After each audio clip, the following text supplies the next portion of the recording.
My name is Amanda, and for 32 years, my role in the family was simple: be the supporting character in my brother's story.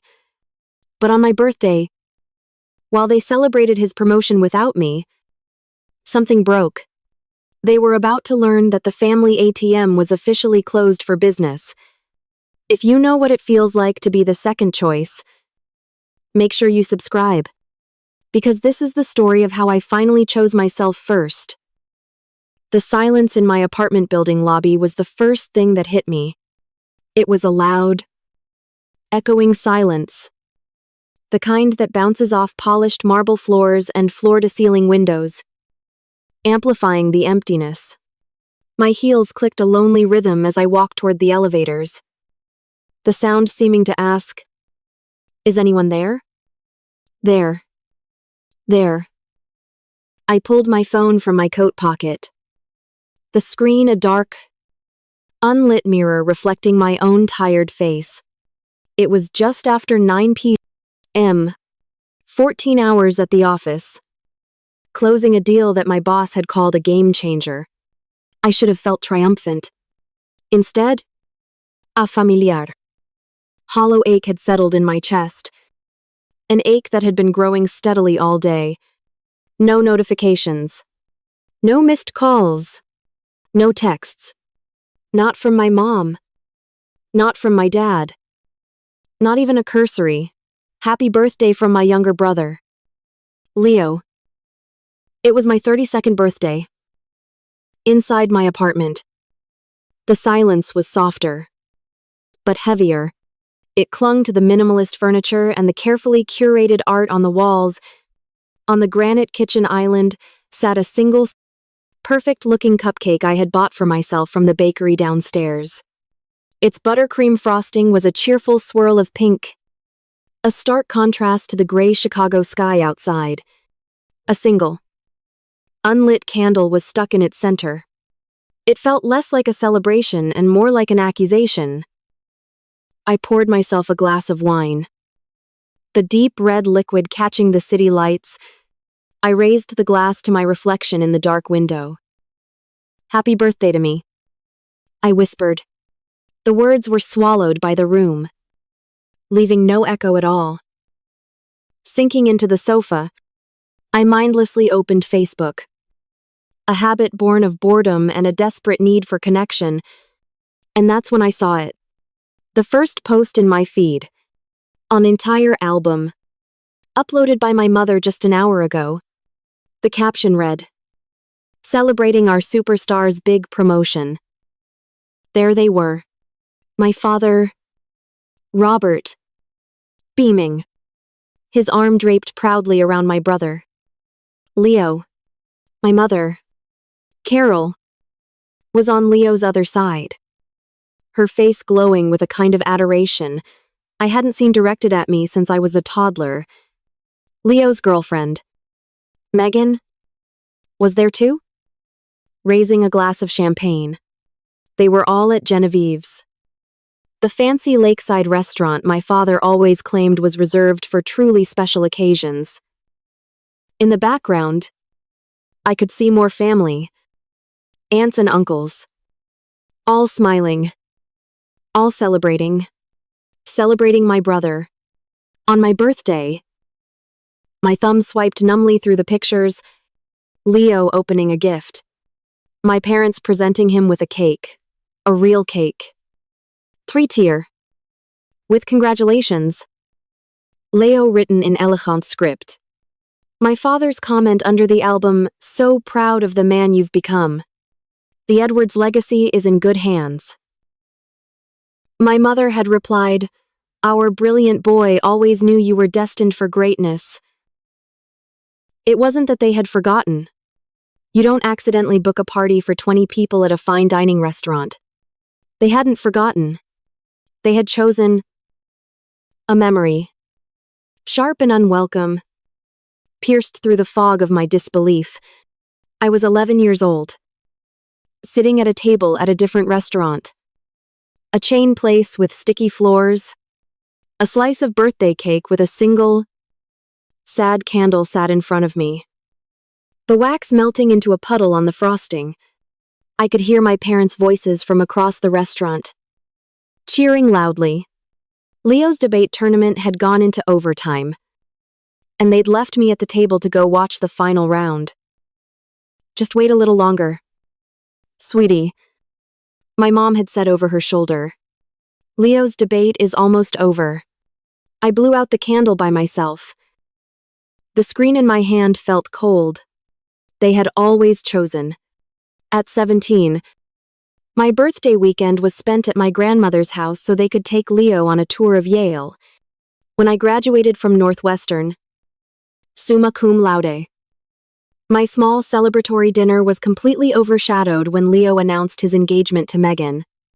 It was always, "That's nice, Sara. But did you hear what Leo did?" My phone buzzed in my hand, vibrating against my palm. The screen lit up Mom calling. For a wild, stupid second, my heart leaped. Maybe this was it. Maybe she'd seen the date, realized her mistake, and was calling to apologize profusely. Hope is a stubborn, foolish thing. I answered. "Hello, Sara.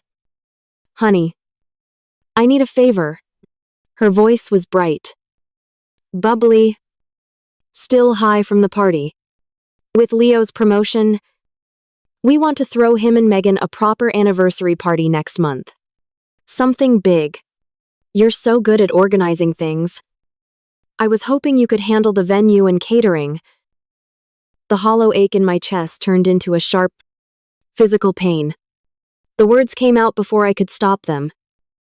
Small and shaky. "Mom, it's my birthday today." There was a beat of silence on the other end. Not a guilty silence. Just a blank one. As if her brain was processing new, irrelevant information. Oh, my goodness. With all the excitement for Leo, it completely slipped my mind.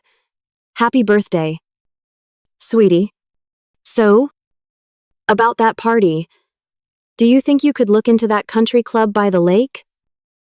My eyes drifted to my laptop, still open on the coffee table. An email I'd received just before leaving work was on the screen. The subject line read, "Performance bonus confirmation." And in the body, a number that made my breath catch.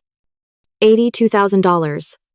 A reward for the campaign I'd single-handedly designed and executed. The one that had increased a client's revenue by 41%. The same campaign my father had dismissed last month as just playing with advertisements.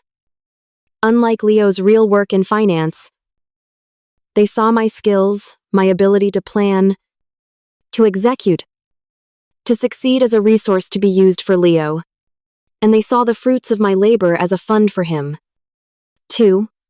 In that moment, looking at the number on the screen and hearing my mother's clueless request, something inside me didn't just break. It shifted. It hardened, cooling into a shape I'd never felt before. I ended the call without a promise. My voice flat and distant. I stood up and walked to the kitchen island. I looked at the cheerful pink cupcake, a symbol of a celebration I was expected to provide for myself while planning someone else's a monument to being an afterthought. With a flick of my wrist, I swept it off the counter and into the trash can. The soft thud it made when it landed felt final. I stared at my reflection in the dark window again. The hurt was still there, etched into the lines around my eyes. But it was joined by something new, something cold, and clear, and dangerously calm. The cold resolve I'd felt after throwing the cupcake away didn't vanish overnight. It settled deep in my bones, a strange and unfamiliar ballast. For the next few days, I went through the motions of my life with a new kind of clarity. I was courteous but distant. When my mother called again to ask about the party planning, I simply said I was too busy with a major project at work to commit to anything. Her sigh of disappointment was a familiar sound. But for the first time, it didn't trigger a pang of guilt. It was just noise. I was living in a sort of watchful peace, waiting for their next move. Because I knew it was coming. The silence from them was never a resolution, it was a strategy. The other shoe dropped on a Thursday morning. I was in a meeting when my phone buzzed with a notification. I had been added to a new group chat. The name of the group was Leo's Big Surprise, My Mother. Of course, I almost ignored it. But a morbid curiosity made me open the thread. I scrolled up, my blood running colder with every message I read. They had been discussing this for days. My father, Robert, just talked to the realtor. A decent 2-bedroom condo in Lincoln Park starts around $400,000.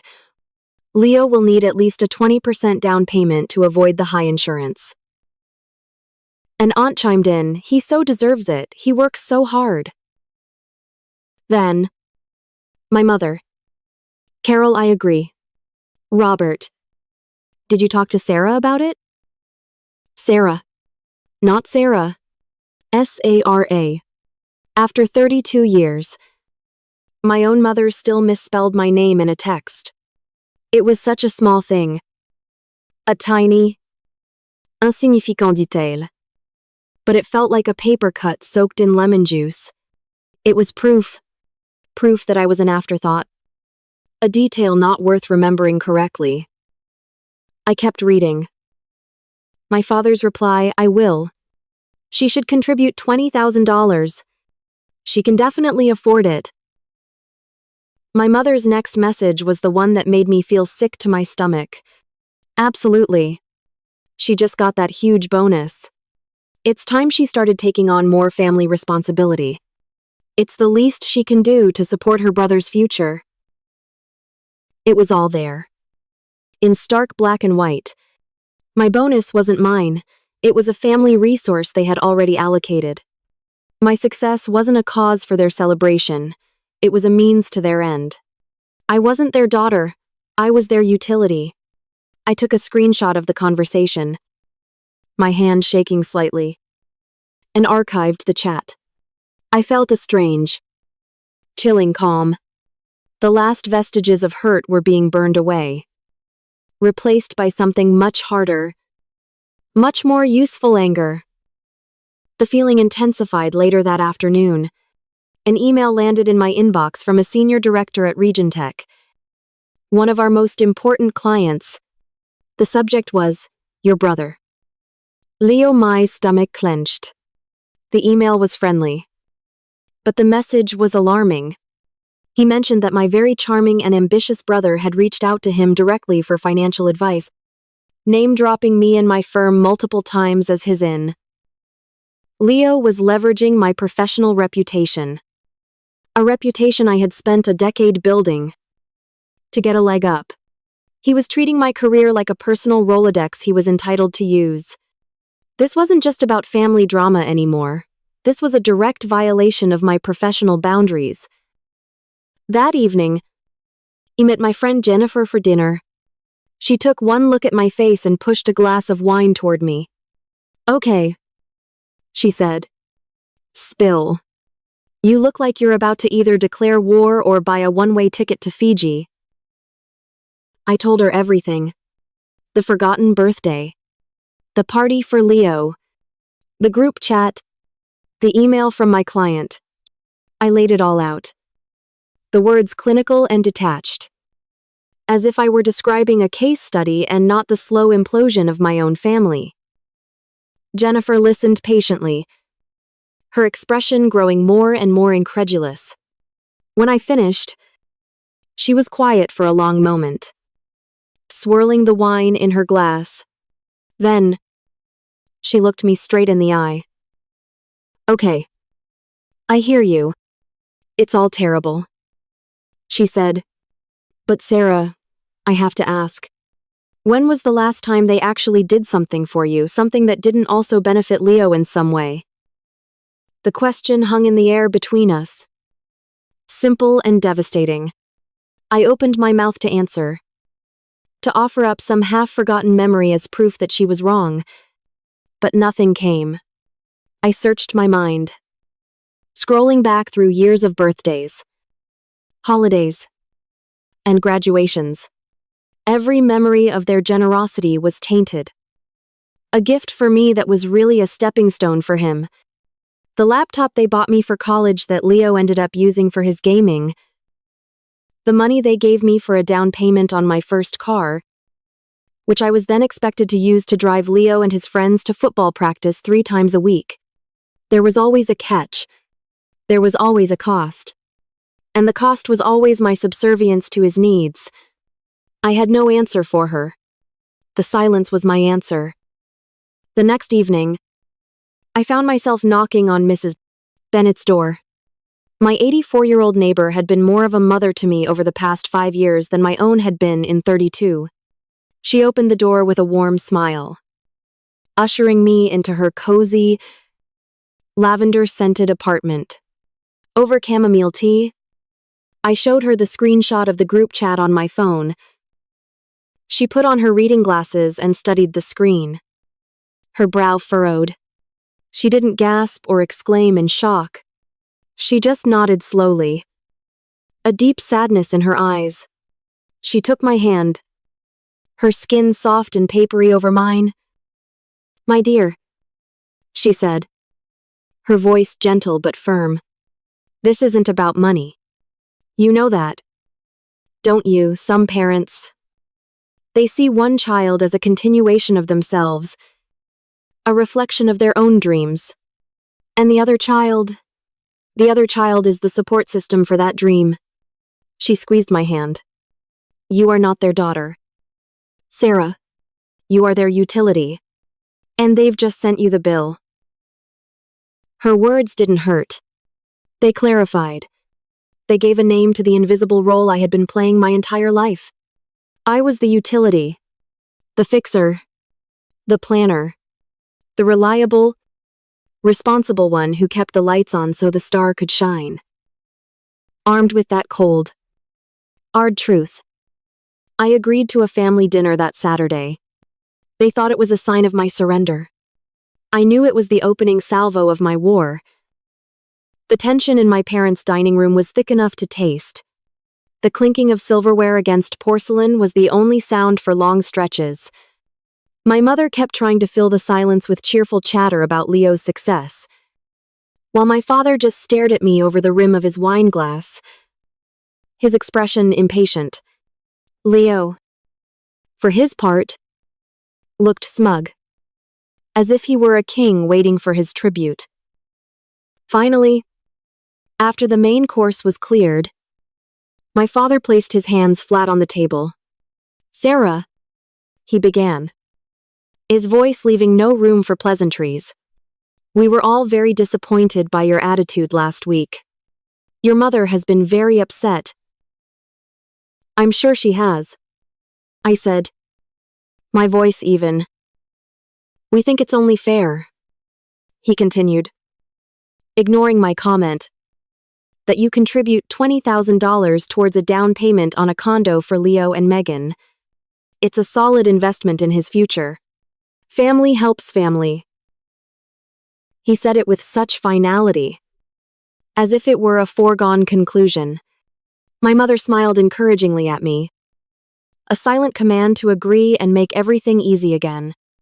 Leo leaned back in his chair, a little smirk playing on his lips. They were all waiting for the responsible, compliant Sara to do what she always did, give in. I took a slow sip of water. I placed the glass down deliberately, the small sound echoing in the silent room. I looked at my father, then my mother, then my brother. "No." The word was quiet, but it landed like a bomb. My father's face, which had been set in a look of paternal authority, began to turn a dull, blotchy red. My mother's smile froze and then crumbled. Leo's smirk vanished, replaced by disbelief. "What did you just say?" my father demanded, his voice low and dangerous. I said no. I repeated, a little louder this time, my gaze unwavering. I will not be giving you, or Leo, $20,000. I have my own plans for that money. The explosion was immediate. Unbelievable, my father roared, slamming his palm on the table, making the glasses jump. After everything we've done for you, this is the thanks we get. Selfishness. Leo is the one out there building a real legacy, trying to make something of himself. And you're being precious about your little PR bonus. My mother jumped in, her voice trembling with theatrical tears. Sara, how can you be so cruel? You're tearing this family apart. I didn't argue. I didn't defend myself. I had nothing to say to them. Because they weren't listening. They weren't seeing me. They were seeing a malfunctioning utility that was refusing to perform its function. Slowly, I folded my napkin and placed it on the table. I stood up. Thank you for dinner, I said, my voice devoid of emotion. I'm leaving now. I walked out of the dining room. Their angry, wounded protests following me down the hall. As I reached the front door, my mother's final, desperate plea echoed behind me. You're making a terrible mistake. Sara, you'll be all alone. I closed the door behind me, the click of the latch sounding like a lock turning on a prison cell I had just escaped. I got into my car and sat in the dark, the engine off, my hands gripping the steering wheel. I wasn't sad. I wasn't even angry anymore. I was free. I took a deep breath. And then another. Then, I pulled out my phone. I didn't open my messages or my call log. I opened the Zillow app. And in the search bar, with a steady hand, I typed houses for sale. Lake Michigan. The glow of my phone screen was the only light inside the car, painting the leather interior in the cool, hopeful blue of real estate listings, one after another. I scrolled through pictures of lives I could have: a modern townhouse in a quiet suburb, a chic loft downtown, and then I saw it.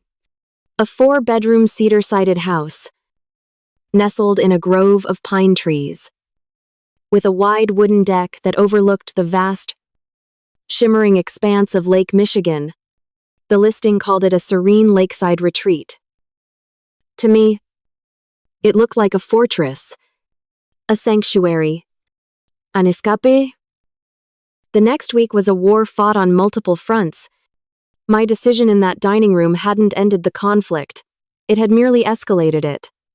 The opening salvo came Monday morning, precisely at 8 a.m.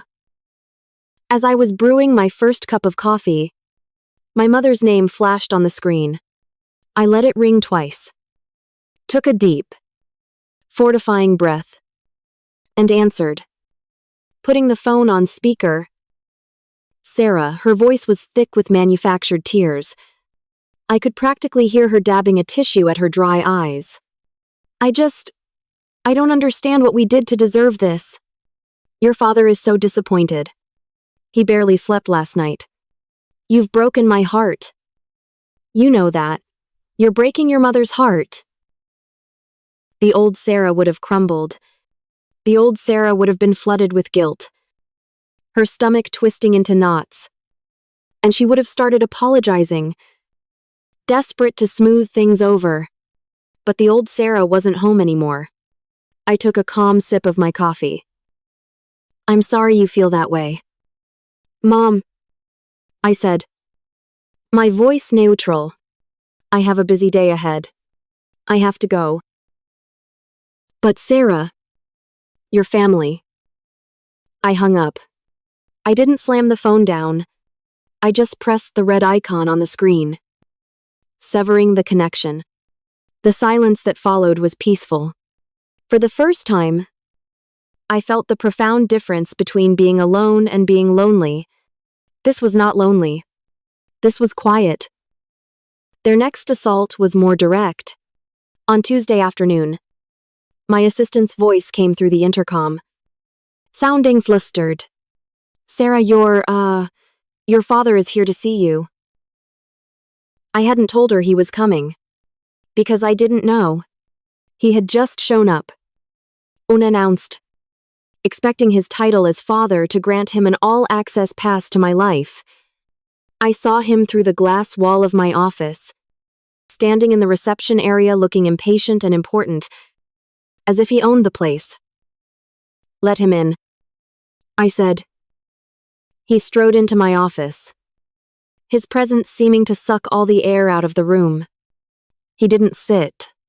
He stood in front of my desk, his arms crossed, a tactic he always used to intimidate. "We need to talk about your behavior on Saturday," he said, his voice low. It was disrespectful and, frankly, childish. "You owe your mother an apology." I leaned back in my chair, the plush leather a comfortable armor. This was my space, my world. He had no power here. "Dad, this is my place of work. This conversation is inappropriate." "I don't care where it is," he snapped, his voice rising. "You are my daughter, and you will listen to me. You are going to stop this ridiculous rebellion and do your duty to this family. That means helping your brother." "My duty," I repeated, the words tasting like ash in my mouth. "My duty is to this company, to my clients, and to myself. My rebellion, as you call it, is me finally fulfilling that last duty." I looked at him, my expression unreadable. "You are trespassing in my professional space. I'm going to have to ask you to leave." His face contorted with rage. "You wouldn't dare." I picked up my phone and buzzed my assistant. "Jessica, could you please call security and have them escort a visitor from my office? He seems to have lost his way." The look of utter shock on his face was almost comical. He was speechless. Robert Edwards, who commanded boardrooms and terrified junior associates, had just been dismissed. By me. 2 security guards appeared at my office door a minute later. My father, sputtering with indignation, turned and left without another word, his exit far less grand than his entrance. The aftershock of that encounter left me trembling slightly, but it was a vibration of power, not fear. I had drawn a line, not in the sand, but in solid concrete. That victory was compounded the next day. A crisis that had been brewing with our $3 million flagship account finally boiled over. For 6 straight hours, I was in the boardroom, on conference calls, and firing off emails. Doing the delicate dance of corporate diplomacy. That was my specialty. I smoothed ruffled feathers, negotiated a new agreement, and not only saved the account, but strengthened our relationship with the client. My boss, a man not known for excessive praise, walked into my office late that evening. He stood where my father had stood less than 24 hours earlier. "Sara," he said. "Arare." Genuine smile on his face. "I just got off the phone with the CEO of Regentech. He said whatever magic you work today, he wishes he could bottle it. Excellent work. Truly excellent." That praise, so simple and sincere, washed over me. Healing wounds I didn't even know were still bleeding. It was a validation my own father had never once given me. It was a reminder that my worth was real, measurable, and appreciated just not by the people who were supposed to value it most.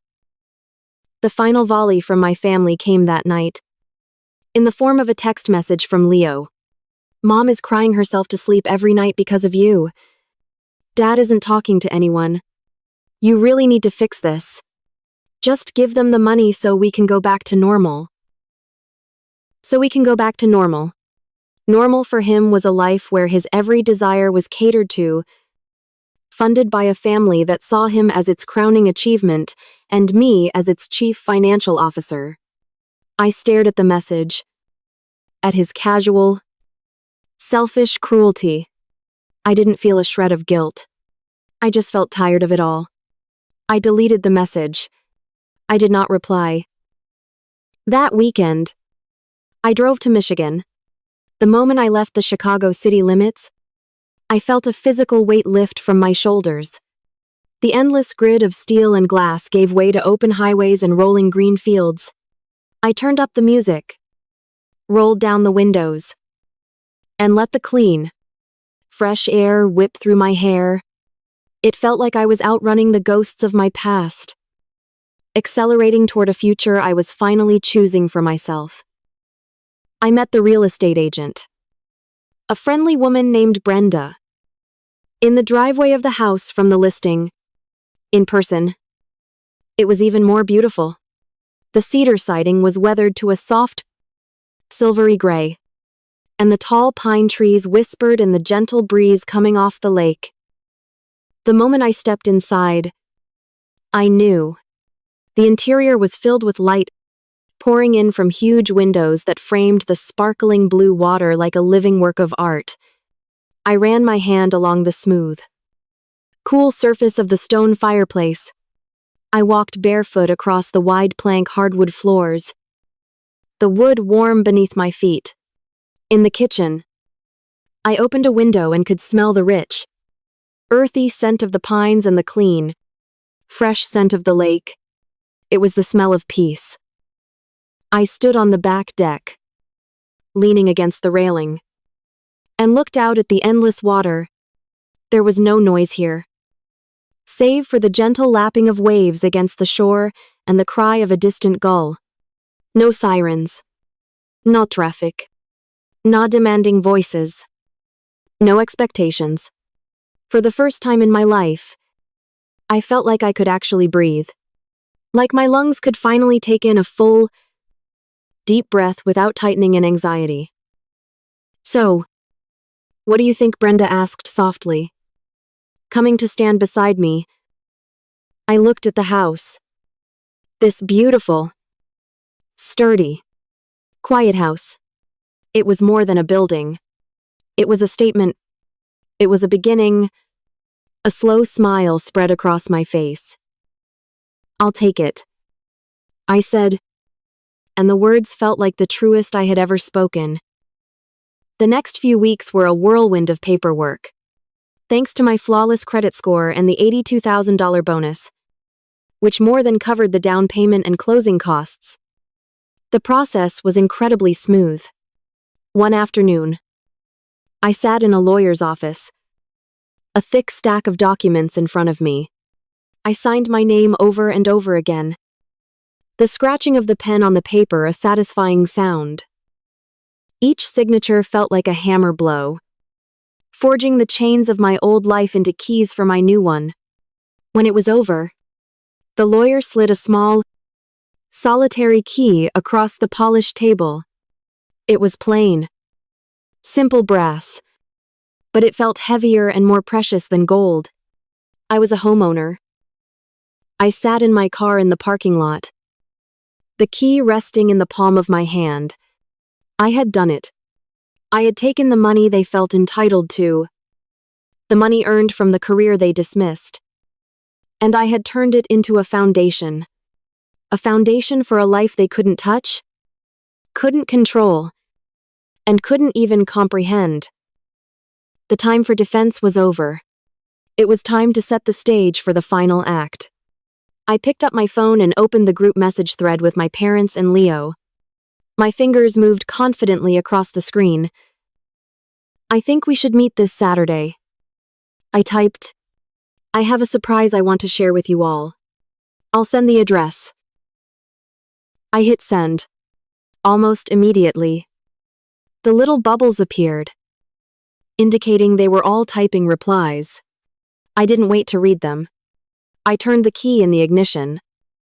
the engine humming to life, and pulled out onto the road. Driving toward my future, let them wonder, let them assume. They had no idea what was coming. The replies to my texts started coming in before I even got back to my apartment. They were a predictable mix of suspicion and self-importance. From my mother, a surprise Sara. I hope this means you've had time to think things through. We're willing to listen. From my father, don't play games. Sara. Send the address. We'll be there at 2 o'clock.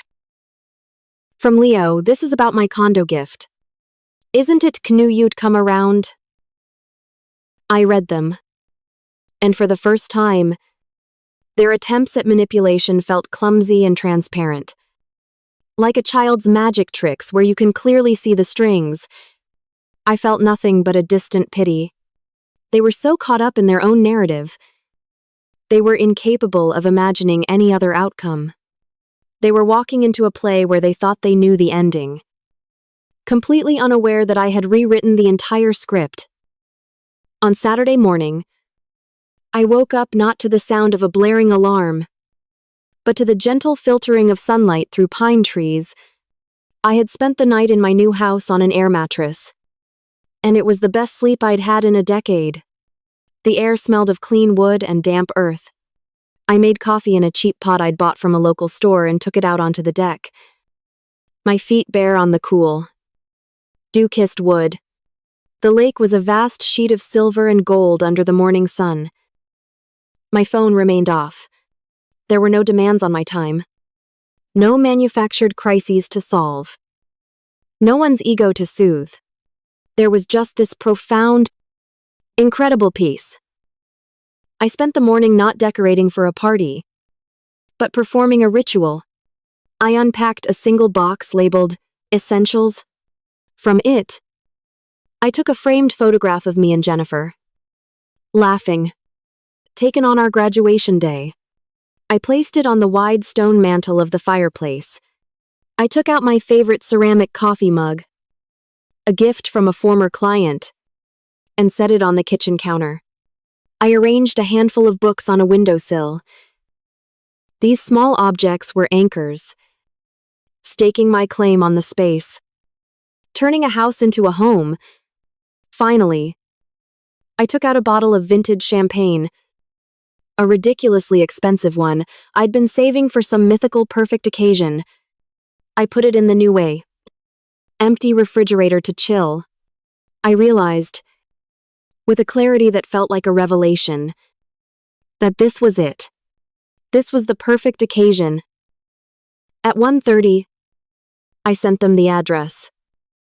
At precisely 2 o'clock, I saw my father's familiar silver sedan pull into the long gravel driveway. They all got out, looking around with confused expressions. My mother was dressed in her Sunday best, ready to play the role of the gracious, forgiving matriarch. My father looked stern, ready to deliver a lecture. Leo looked bored and entitled, already mentally spending his $20,000. I opened the front door before they had a chance to knock. I leaned against the doorframe, a calm, small smile on my face. "Hi," I said. "Glad you could make it." My mother bustled forward, her eyes scanning the grand, rustic exterior of the house.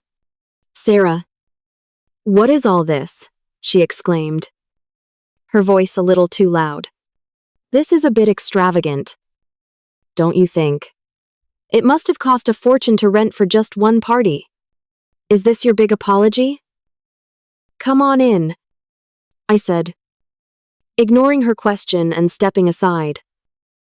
They walked into the great room, their footsteps echoing in the cavernous tiles and anyway. Empty space. There was no furniture, no decorations, no catering trays. Just a few moving boxes stacked against one wall and the sunlight streaming in through the massive windows overlooking the lake.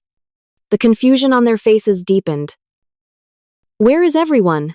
Leo asked, looking around. Where's the food? What kind of party is this?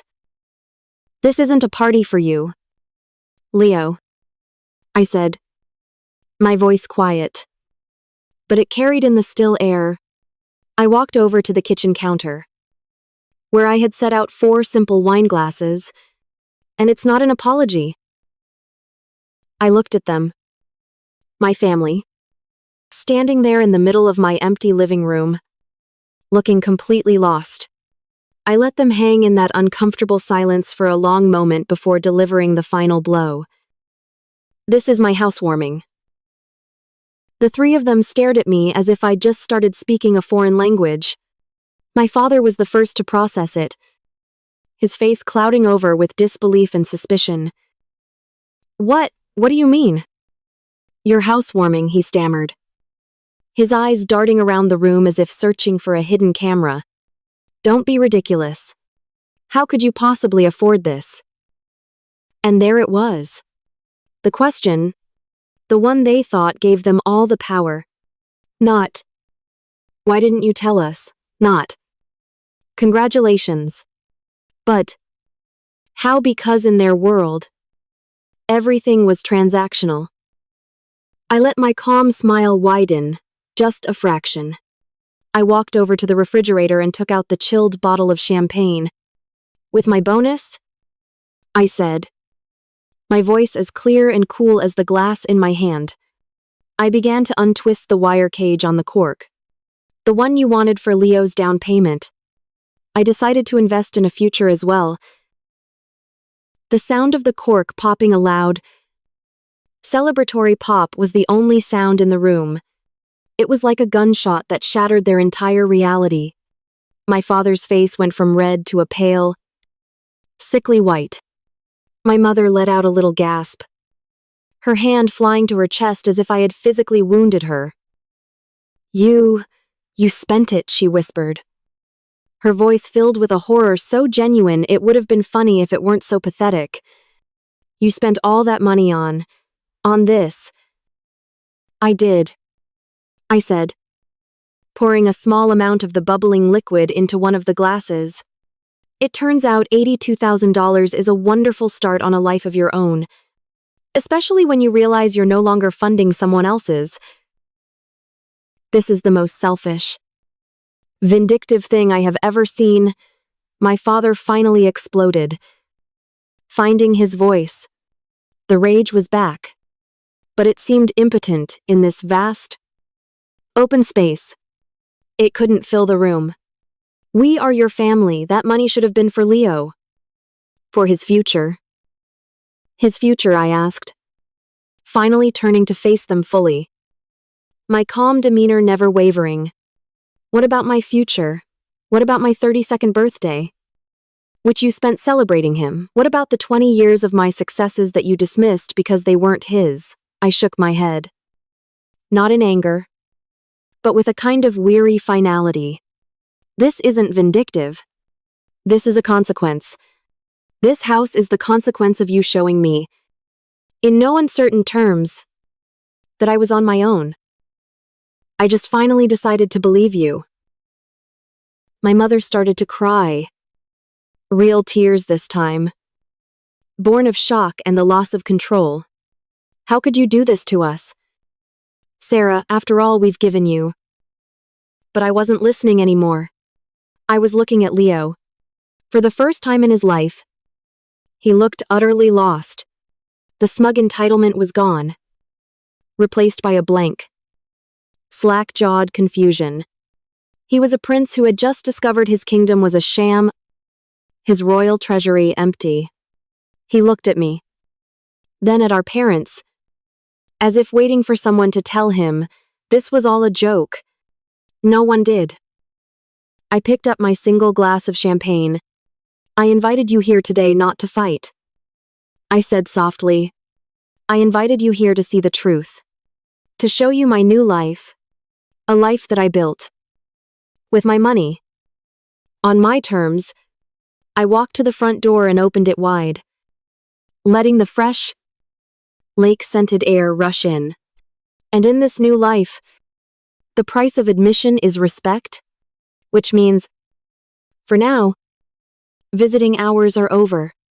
I think it's time for you to leave. They stood there for a moment, frozen. They had no script for this. There was no argument to win. No will to deploy. There was only a closed door where there had always been an open wallet. My father, his face a mask of fury, turned without a word and stalked out. My mother, sobbing, followed him. Leo was the last to move, giving me one last, lost look before trailing after them. I closed the door, the solid click of the lock sounding like the final word in a very long conversation. The silence they left behind was vast, clean, and beautiful. I walked through my house. My house.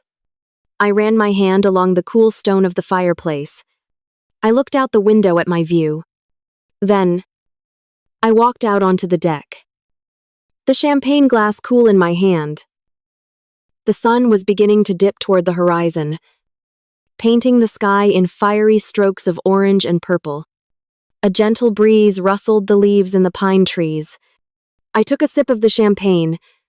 It tasted crisp and cold and unbelievably sweet. It tasted like freedom. There were no more battles to fight. No more points to prove. I hadn't destroyed them. I had simply stepped out of the ruins of the family they had built and started laying my own foundation. Solid and true. On the shores of a peaceful lake. And for the first time, I felt completely, unshakably whole.